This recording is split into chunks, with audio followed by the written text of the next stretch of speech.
Welcome to another edition of the Hawk Off the Press podcast. I'm your host, Gazette Hawkeyes reporter John Steppe. I'm excited to be joined by tight ends coach Abdul Hodge. Abdul, thanks for joining me. John, thanks for having me on. Looking forward to it.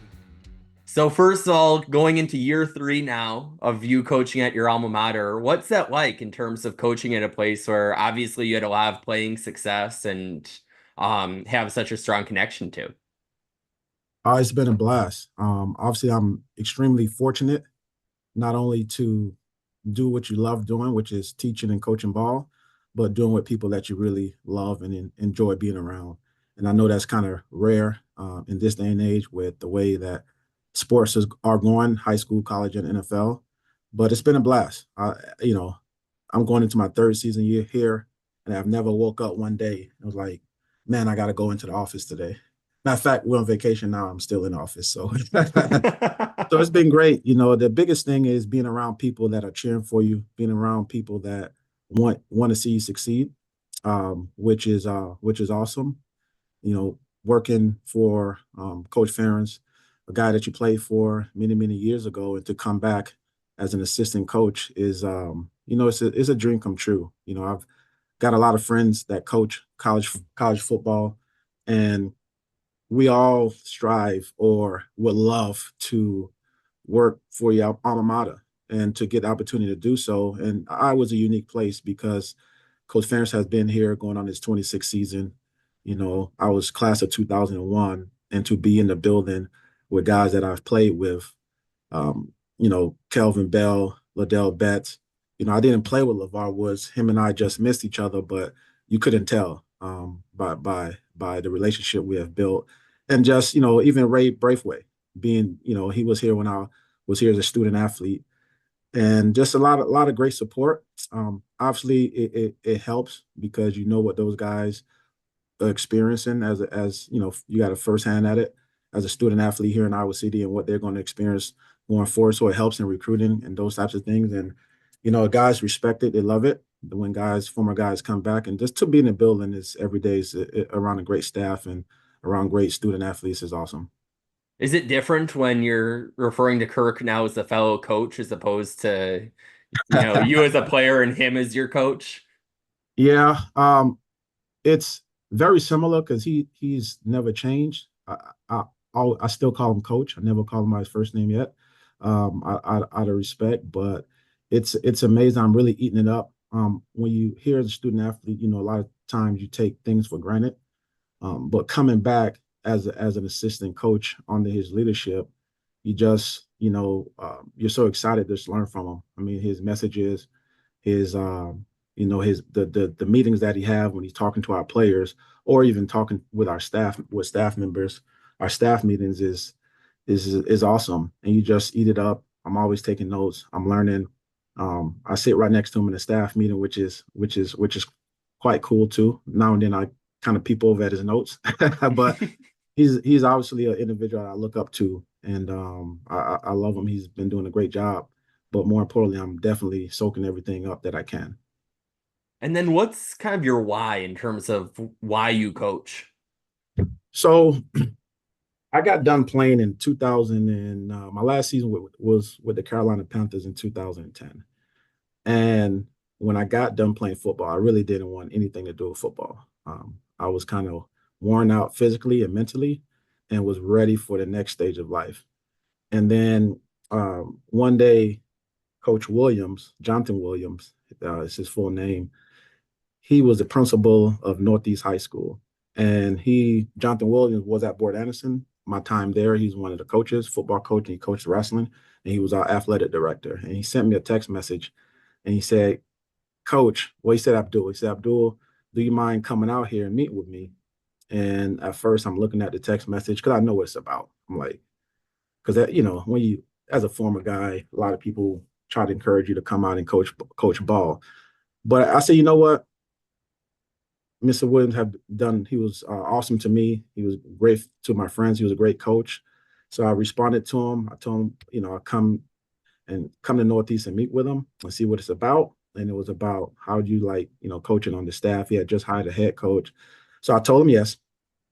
At the time, I started a company, which I'm pretty sure we'll get into. So I didn't know how much I can how much commitment I could have how long I could be out there on a day-to-day basis because my kids was young. I just got through playing and I was trying to be an entrepreneur and grow a business. And then, make a long story short, so I started off just going about 2 days. I think I would go Monday and Thursday, and then the game was on Friday. Um, but one day I missed a Wednesday practice, and usually in football, the Wednesday practice are huge practices because they play on Friday night. So typically that Thursday is a walkthrough, Wednesday is your big workload.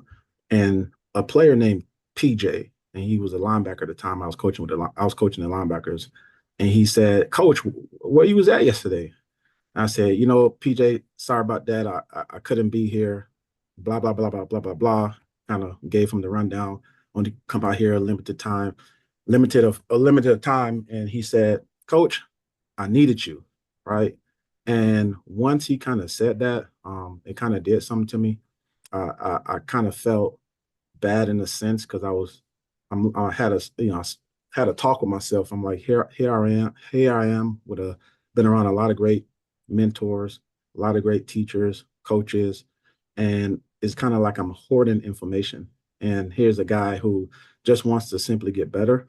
And once I said, you know what, PJ, I'll tell you what, man, I'll never miss another day. And ever since that, I finished the season, never missed another practice, and that's when it kind of did it for me in terms of wanting to put a plan together and coach at the collegiate level. So it wasn't something that I set out to do, but it kind of worked out that way because I found out that I was spending more time on huddle and watching film and coming up with schemes than I was trying to grow the business. So when that happens, usually that's a great sign that you're probably supposed to be moving in that direction. With that business, how did that come about? Were you like a big computer guy at Iowa, or or how was kind of the genesis of that? A computer guy, no, definitely not. I didn't even have I got my first computer or laptop when I got drafted.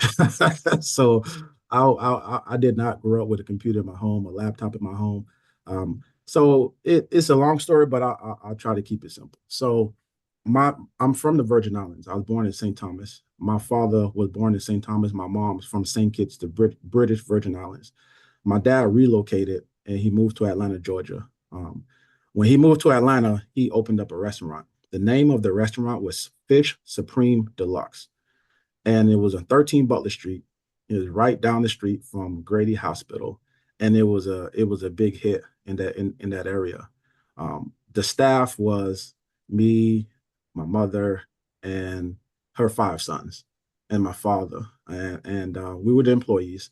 It was open 24/7, and so I watched my father be an entrepreneur. He weren't into sports, but he was a successful businessman who um, I don't think he graduated from high school. And next thing you know, he's running a successful business. From there, he had the restaurant, and then as he got that going, he started a moving company called Supreme Deluxe Moving in downtown Atlanta, and he grew that. Had a lot of big clients like Evander Holyfield. So I watched my dad be an entrepreneur. So I didn't know sports at the time. So the only thing I could remember is wanting to be like my father, and he was an entrepreneur. And I learned, and I saw I was around him a ton.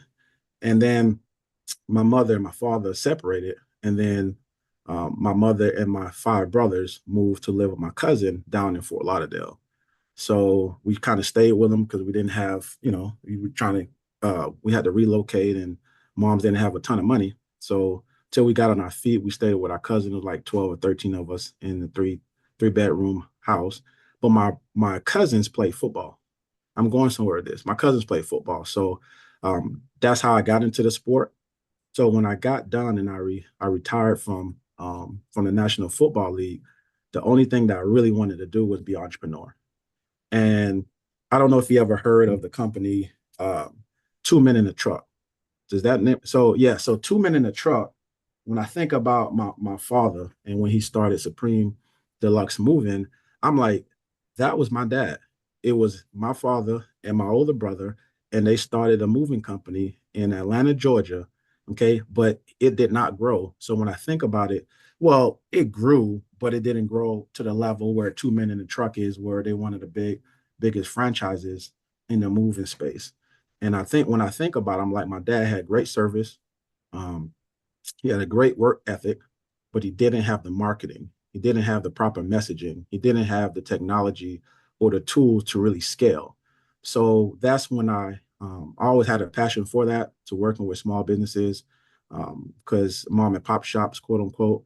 So that's when I started a company, Professional Interactive Solutions, to offer website design, mobile application development, search engine optimization, to give small businesses the tools and the technology they needed to grow, or the proper messaging or marketing material. Because a lot of times that's the difference between a small company scaling to a larger company, is the marketing, it's the messaging, and it's the technology to help them grow. Did you think when you got that first computer, when you were already out of college and you finally get one, that, okay, all of a sudden this is going to be your entrepreneurial calling? Not necessarily, but I always enjoy electronics. As you know, growing up in a household where you have where it's just your mom and your four other brothers and the five of you guys, the one gift that you have to get one gift for Christmas, and usually that gift was like a Sega Genesis or a Nintendo, but some type of technology. So the first chance you get to kind of buy something for yourself, then I went to Best Buy in Iowa City and I bought the biggest laptop I can find. It was like a 17-inch screen, and then I found out that laptop is too heavy, so it didn't make sense for me to buy that huge laptop. But I definitely bought the biggest laptop I can find at Best Buy, once I got done playing here in Iowa. Did you like swap the laptop then after you realized it's too big, or did you stick with it? Yeah, I downgraded. I went and got me a smaller MacBook. And then from kind of your lessons as an entrepreneur, does that carry over at all to what you're doing now? I think it does. And I think I I'm an introvert. And not only did we was in develop technology and other solutions for small businesses, but we kind of design and develop our own individual rewards program that we launched. So we had our own product. And one of the places that we launched, so I used to go to the Yellow Green Farmers Market in Hollywood, Florida. And in the farmers market, there's limited technology because obviously you're not hooked up to Wi-Fi. Um, but there's a lot of great companies out there. I met a lot of great people that the only thing they're missing, because I'm thinking about my father and how he did not have access to the proper marketing material, the proper messaging or technology. So I thought about creating a digital loyalty program for small businesses that I launched at the Yellow Green Farmers Market. And obviously I did the sales and marketing, because you kind of do everything when you're an entrepreneur. And so I would go out there every Saturday and I would meet with vendors and to try to sell our platform. And one thing that I learned is, when you're dealing with small businesses, is it's an individual behind it. There's a mom, there's a father, maybe there's a brother, maybe it's a son. So it got me out of my comfort zone. I had to actually go and speak with individuals, which I think help in terms of me getting out and recruiting today. You have to understand who is the influencer, who is going to be the decision maker. But more importantly, it wasn't about selling a product. It was about understanding their story. And every small business, every entrepreneur or every vendor had a story. But more importantly, they had a plan of goals that they wanted to accomplish, whether that's taking a simple coffee shop and scaling it to have multiple coffee shops. Some people wanted to get their items produced and manufactured to be in the Hy-Vees of the world, the Walmarts of the world, or it could be a simple service. So understanding that, you got to understand their story, and more importantly, you got to understand where they're trying to go. And then as a business, it's your job to know your story. And if those two stories connect, then usually business happens. And sometimes you can't help. Sometimes what they're looking for you can't help them, and that's okay. Maybe can help them find the technology or whatever resources can help them grow their business. But more importantly, it helped me in terms of recruiting, because in terms of recruiting, it's a people business. And the most important thing about recruiting is not trying to sell your school, not trying to sell your coaching staff or your university. You first have to understand that individual's story and see what are they trying to accomplish. Okay, what are three, four things that are important to you, and then you got to know your story, okay, and know who you are. Here's who we are. Here's what we offer, and it's important to understand that. If not, you'll be bringing people to the University of Iowa that really doesn't fit. But before you can offer them anything, you got to know their story, what they're trying to accomplish, where they're trying to get. And if those two stories connect, that's when the magic happens. Was it hard to give up the entrepreneurial path then when you decided, okay, maybe coaching's for me?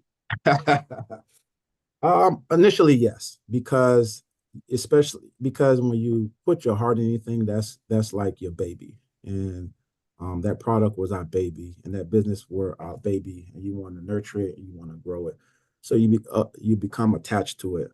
But in the grand scheme of it, it's you got to do what makes you happy. You got to do what you love.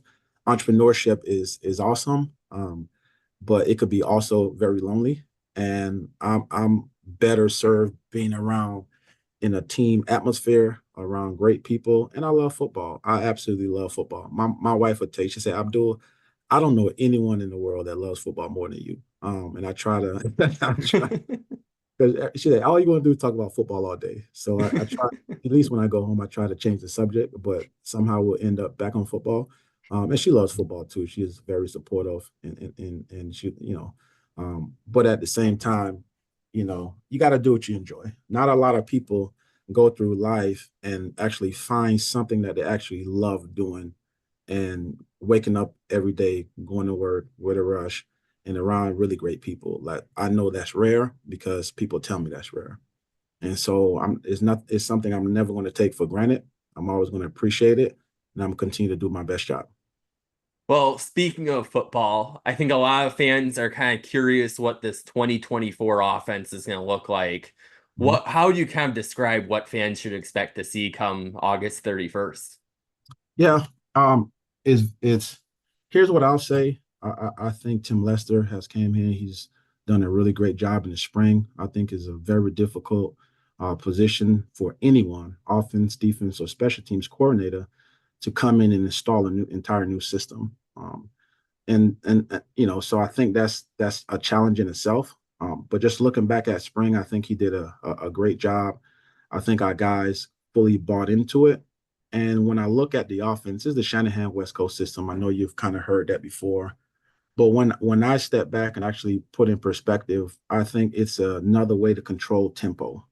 And what I mean by that, I think from an offensive perspective, there's three ways you can control tempo. I think one is what you saw in the bowl game versus Tennessee, right? How fast can we get to run a play, hurry up, get to the line of scrimmage, snap the ball before the defense kind of understand what's going on. And then the other ways, what you saw Kansas offense last year, they'll align in the huddle, they explode out as fast as possible and try to snap the football as fast as possible before the defense can actually see what's going on and make adjustments and communicate.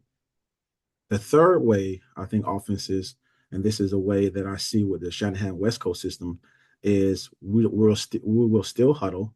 Okay, we'll get to the line of scrimmage, but at the last second, we can change that picture. We can go from a 3-by-1 formation to a 2-by-2 formation. Okay, a 2-by-2 formation to a 3-by-1 formation, and change that picture at the last second, and kind of keep the defense off balance. Or we can change the picture post snap when that ball is snapped. And what I tell the tight ends and the fullbacks is schematics are not going to help us. It's not the only thing that we're going to have to hang our hat on to win football games.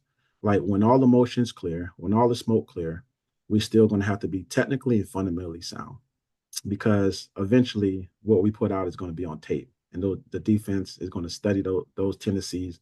They're going to study us over and over and over.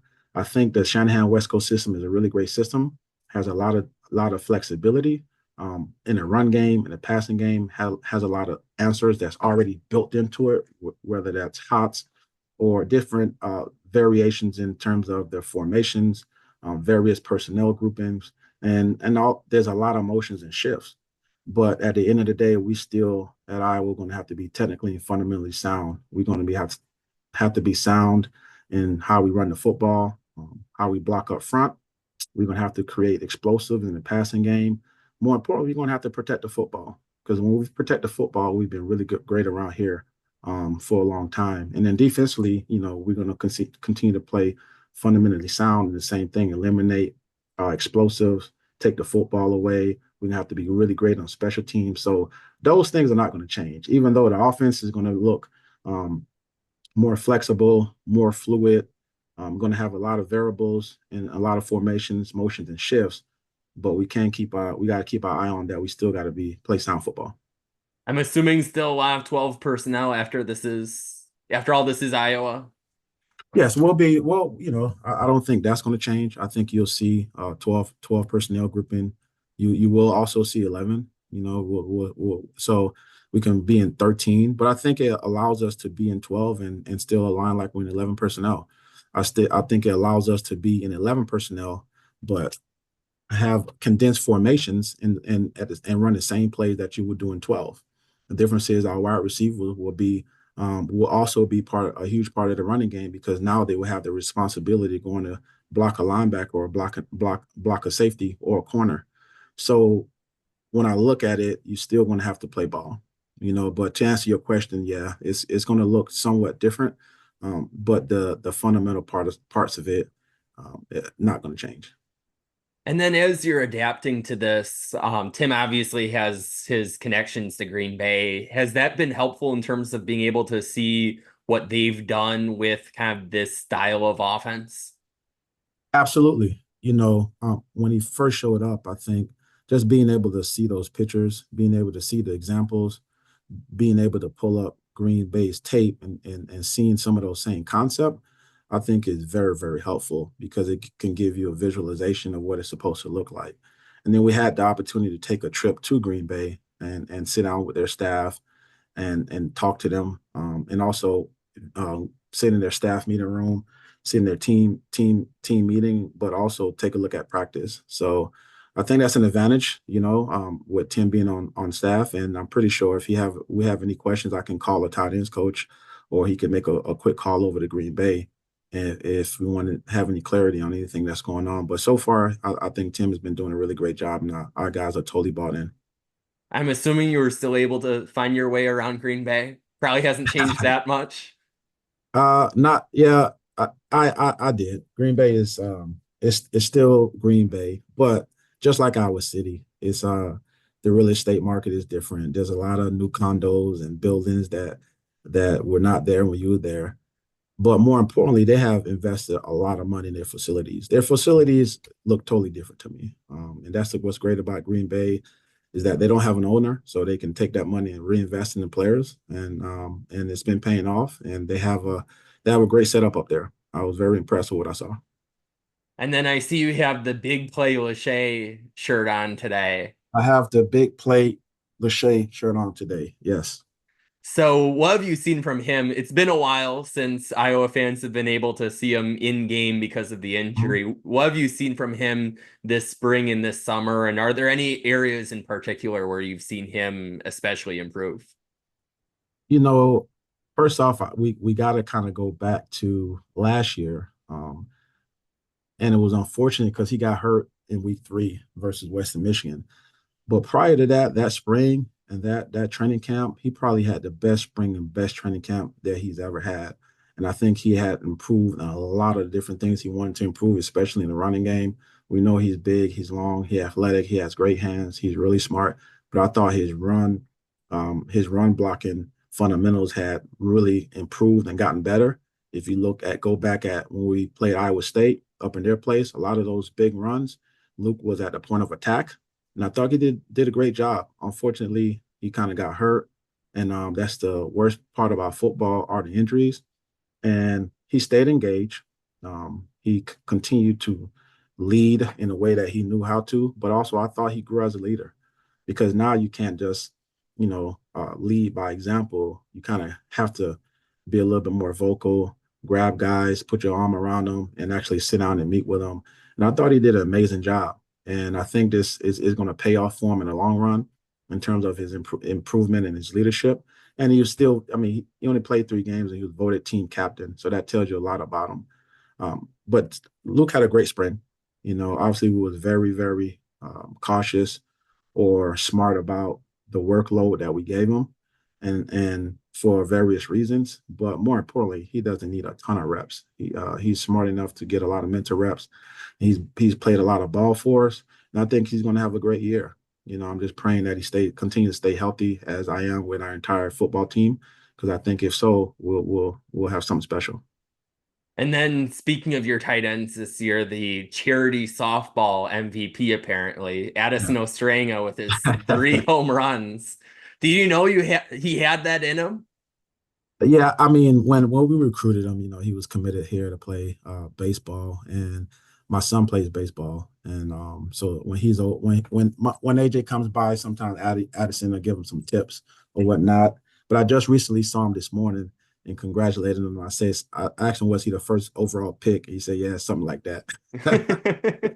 But Addison loves baseball. He was an extremely great baseball player. I'm happy he picked football. I'm happy he came to Iowa football camp and we offered him a scholarship and he's on our team. But now he can, he's a great kid. He's gonna have a great season for us.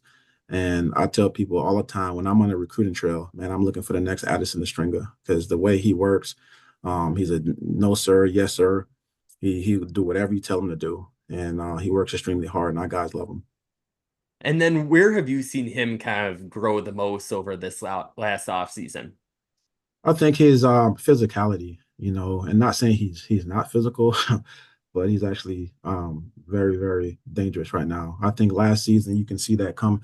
And one of the things, we just had our recruiting weekend, and one thing I tell the parents and the tight ends, I'm like, listen, when you show up, you're probably going to be one of the least experienced. You're going to be the least experienced guy in the room. Therefore, you're probably going to be a worse tight end in the room.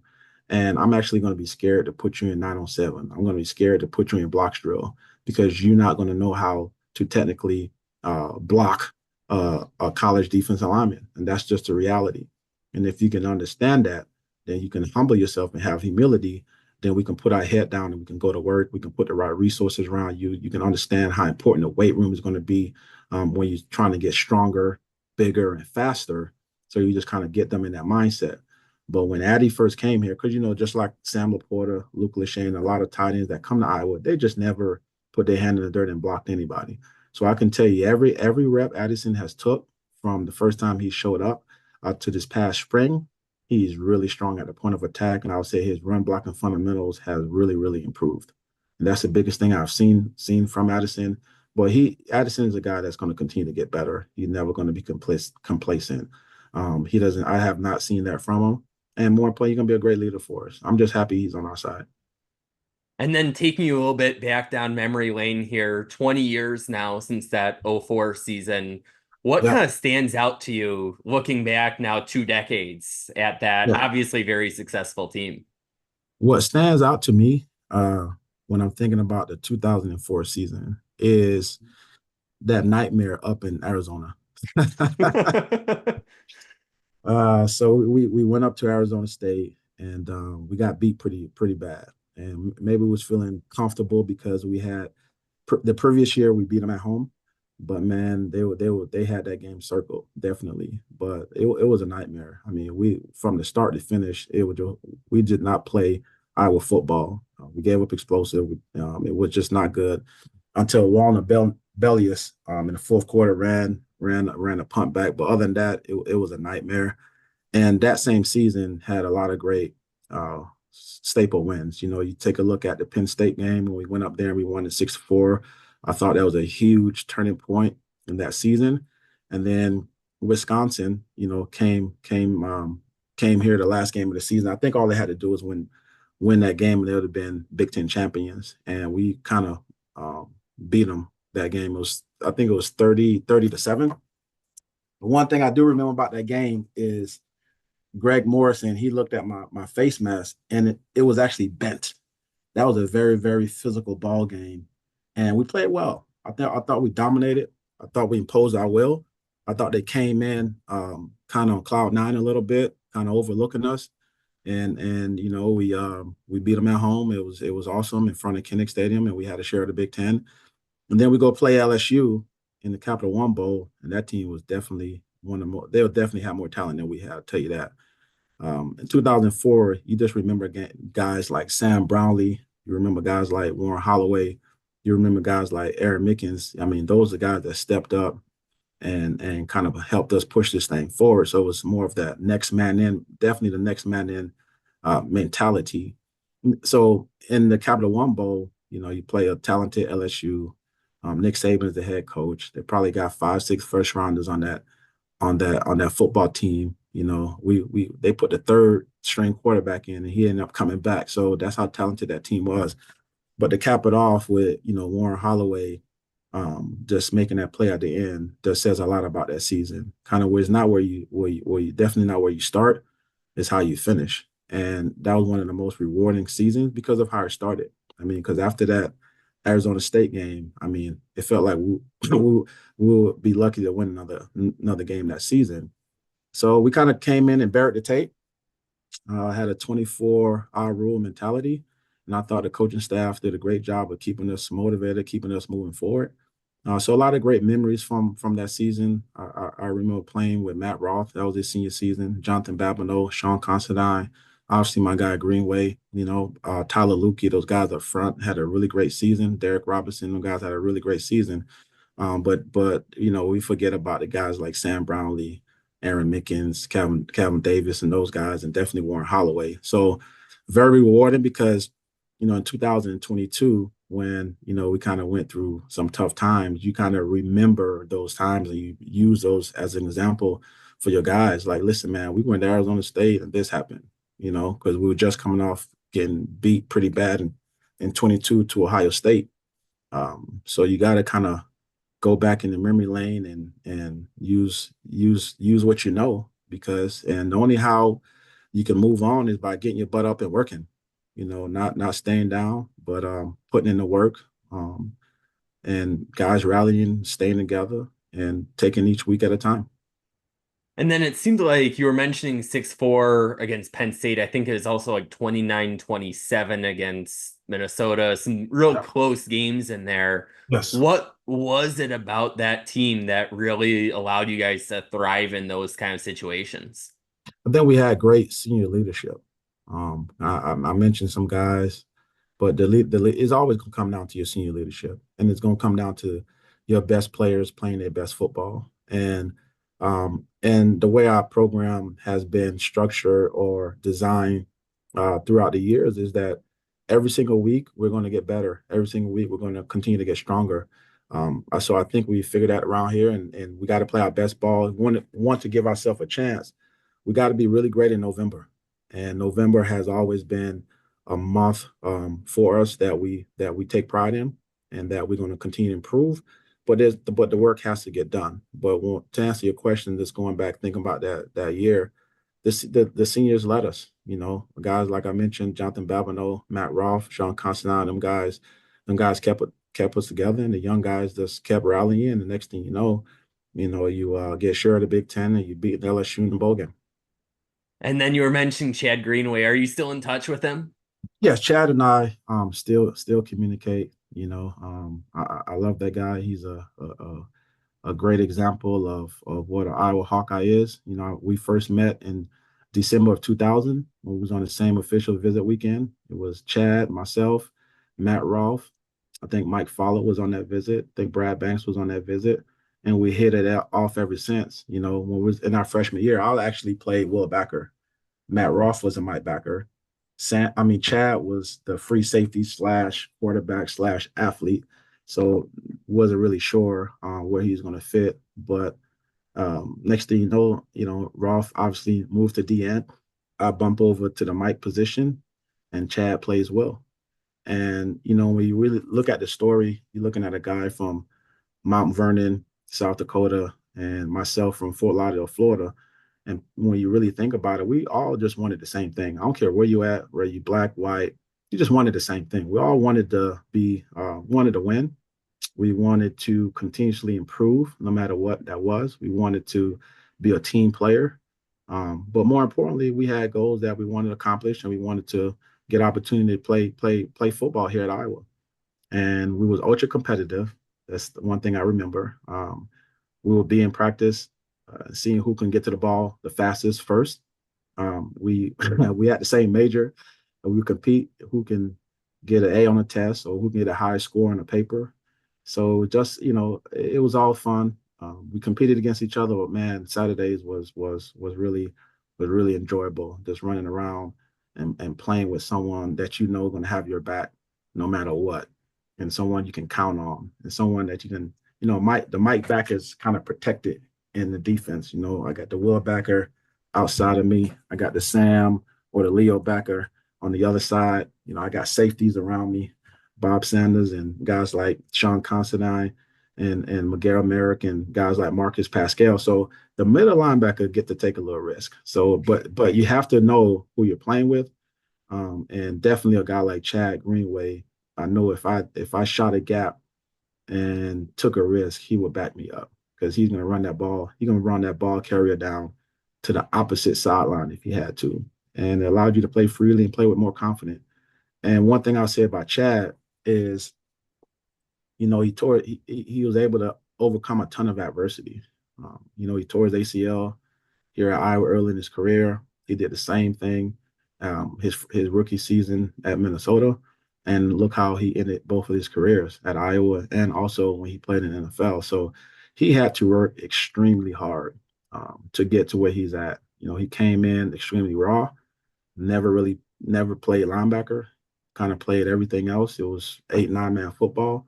So to get to where he really had to put in a ton of work. And then to have to deal with that adversity was another thing in itself. So he's definitely a staple here in Iowa and did a really great job. And I was blessed to be playing with him. Did you get back to Mount Vernon during your time coaching at South Dakota? I did not. I did not. Fortunately, I did not. I did not. But I've visited after at some point in my time in college.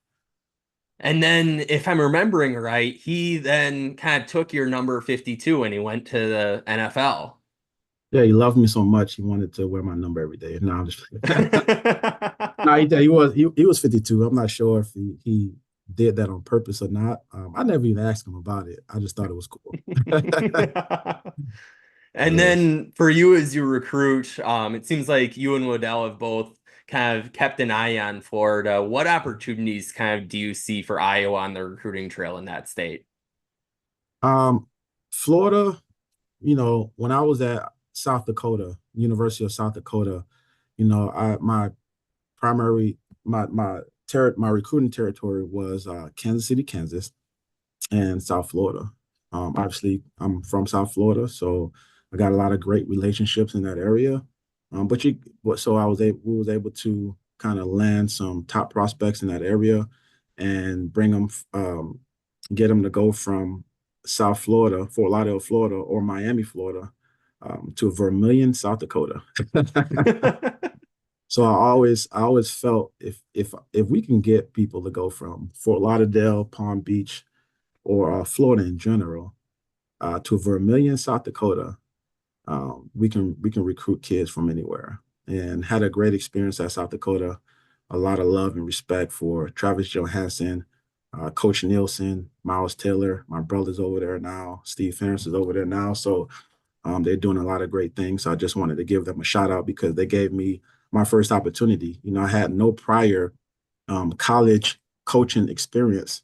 And Coach Nielsen and Coach Johansson gave me my first opportunity. And I'm very always going to be in debt and very appreciative to them for that opportunity in 2019.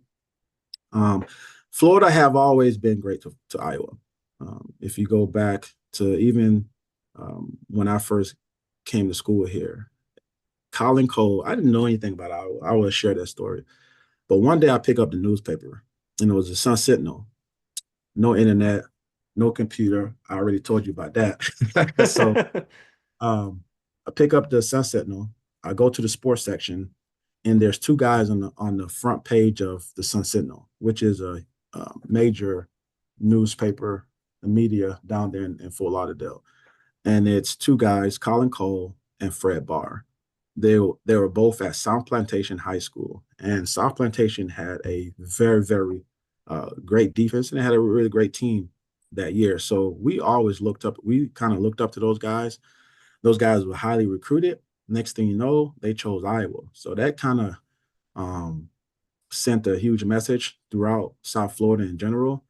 And then in 2000, my former high school teammate and middle school friend, Benny Sapp, also chose to play football at the University of Iowa, and he started his freshman year. And then we had George Lewis, and then on and on and on. And then when I came here, obviously Brad Banks and C.J. Jones also was part of that 2001 class. So South Iowa have always had a history of um, bringing talent from different parts of the United States, whether that's Florida, whether that's Sean Green in the Northeast, Bob Sanders, Erie, Pennsylvania, Sean Green in New Jersey, or down in Texas. You know, people tell a story about, hey, I mean, Coach Ferentz mentioned Hayden Fryer and how there was 19 years of losing seasons, and then here comes Hayden Fryer, and he shows up. When we really think about it, Coach Fryer had great ties and roots in the state of Texas. And to this day, you look at some of our top quarterbacks within the last 20 years, Brad Banks and Drew Tate. Brad Banks from the state of Florida, and Drew Tate from the state of Texas. You think about Charles Godfrey, you think about Jonathan Babineau. These are guys who was foundational pieces under Coach Ferentz's era. And today, we're still benefiting from the efforts that those guys have displayed years ago. And I think Fred Barr and Colin Cole, get a lot of credit for that as well too. And I'll say this: if Benny South was not at University of Iowa, I would have never taken a visit to University of Iowa, because you get 5 visits. My first one was at Auburn University. My second one was Iowa. I knew I never was going to go to Iowa. I just wanted to go to take a visit to Iowa, so I can hang out with Benny Sapp. And then after that second visit, I was going to get serious and start focused on actually finding the right school for me. And so I came up here and I absolutely loved it. I loved it, and it was a people. It was Coach Ferentz. It was Noah Parker. It was meeting guys like Kyle Casper. It was like hearing stories of LeVar Woods. It was meeting Bob Sanders, Robert Gallery. It was the guys that was on a visit with you: Matt Roth, Chad Greenway, Mike Follett, Brad Banks, C.J. Jones. It would just really trust in the people that was here. Then you went to a basketball game, and people start to yell your name, so you understood that this place was different. You understood that the community kind of rallied around the university, rallied around the football program. You knew the football program would have a lot of support. I always felt like if I never had a chance to play in the National Football League, at least I can see what it felt like. And I think Iowa kind of has that feeling, because there's no professional football teams or professional sports in the state of Iowa. And prior in 1999, there was 3 wins. I mean, there was one win. In 2000, there was 3. There were some key wins that year that they shared, which what they talked about, which was, I believe, Penn State and Michigan State. So you kind of saw the ball rolling a little bit. But I also always pride myself in being part of something um, that if you joined it, it could potentially grow, and not always just jumping at what seems to be easy or seems to be the easy decision, but want to be part of something that's special. And made a decision to come to Iowa in his best 4.5 years that of my life. Now was the toughest 4.5 years because being a student athlete at Iowa is not easy. I'll tell you that right now. But it was fun. So going back to your question regarding recruiting, South Florida, I think the landscape in recruiting has definitely changed. And I think the days of like I started my redshirt sophomore year, which is 3 years out of high school. Nowadays, if kids are not playing by year one or they don't play definitely by year two, what happens, right? They would transfer and go to another university. So I think when when you take all that in consideration, you got to be very careful. You got to kind of do your homework, not just turn the tape on and say, "Hey, man, this kid can play. I think he can play at Iowa." You really got to do a lot of homework to understand the student athlete that you're bringing here to Iowa City. You got to understand the family dynamics. You got to kind of look at their history as well too. Has this guy played for two, three different little league programs? Is he going on as had did has he did he go to the same high school all 4 years, or did he transfer? And why did he leave and go from one high school to the next high school? Going back to the Yellow Green Farmers Market when we was launching our product and trying to onboard vendors, who is the influencer in his life? Is it mom and dad? Is it just mom? Is it the 7-on-7 coach who who is trying to back pocket deals for the kid and get NIL money and all this kind of stuff? So you got to be careful in this thing, age, just in general. But definitely when you go on, the further you go away, you gotta really, really do your research. I've been very fortunate because I can pick the phone up and really call people to give me information on kids, uh, how kids are doing, what little league program did he play for. But more importantly, John, you got to have a plan for these kids. You cannot just recruit a kid, throw them on your roster, and expect them to be successful. You got to see what do they want out of this thing. Do they want to? Is it all about just getting to a Power 5 team, or do they really want to be at the University of Iowa? Do they love playing football? Do they love working out? Are they leaders in their community? Are they a leader on the team? What does mom and what does how are their mom? How is mom and dad? If they pick that phone up and say, "Hey, I'm coming back home, and I'm a transfer," what is going to be mom and dad's response, right? So all of those things you gotta really think about. But at the end of the day, we gotta feel great enough about the kid and situation to say that kid's going to be here for 4.5 years, 4 or 5 years. And if you feel like good about it, then you make the decision. I'll take for example, Kamari Moten. Kamari Moten went to Cardinal Gibbons High School. He played his little league football at the Plantation Wildcats. I know his little league coach, Selvin Brown. Selvin Brown was the head coach of Board Anderson High School right before I got there my freshman year. Selvin Brown also played for the University of Miami, where his two sons played at the University of Miami. So he knows football. So when I pick the phone up and I call Coach Brown and I say, "Coach, tell me about Kamari Moten." He say, "Coach, Kamari Moten is an awesome kid. In fact, we won 2 Super Bowls with him. It was Kamari Moten. The other running back was Mark Fletcher, who is currently starting running back at the University of Miami." He said, "Coach, who do you think were my MVP that year?" He said, "It was Kamari Moten." When you look at Kamari Moten's academic background, he went to FAU Middle School. His mom worked at FAU. So you saw him taking honors classes. You saw him having a vigorous academic schedule. So you got to kind of do your homework. And then Pat Dika was his running back coach. Well, Pat and I competed against each other in my final high school football game because Pat Dika went to our rival high school, Dillard Panthers. So Pat knows, if he send them, if he, Pat's love Kamari, and he just wants Kamari to be taken care of, and he knows, Abdul, I'm not going to send you anyone that's going to not be in your program, not be loyal to you guys, and not going to work hard. So I think you got to really do your research. Is pretty much what I'm saying. But there's a lot of things that's changed and that's different in college football. But the one thing that I know is the same, there's great players everywhere. And there's people that will die to be at this university. And die to play for the University of Iowa. And I get DMs all the time. I get emails all the time. You just have to do your homework and make sure you find the right one. Well, thanks, Abdul, for joining me. Appreciate it. And Thank thanks to our listeners to tuning into another episode. Until next time, we will talk Hawks later.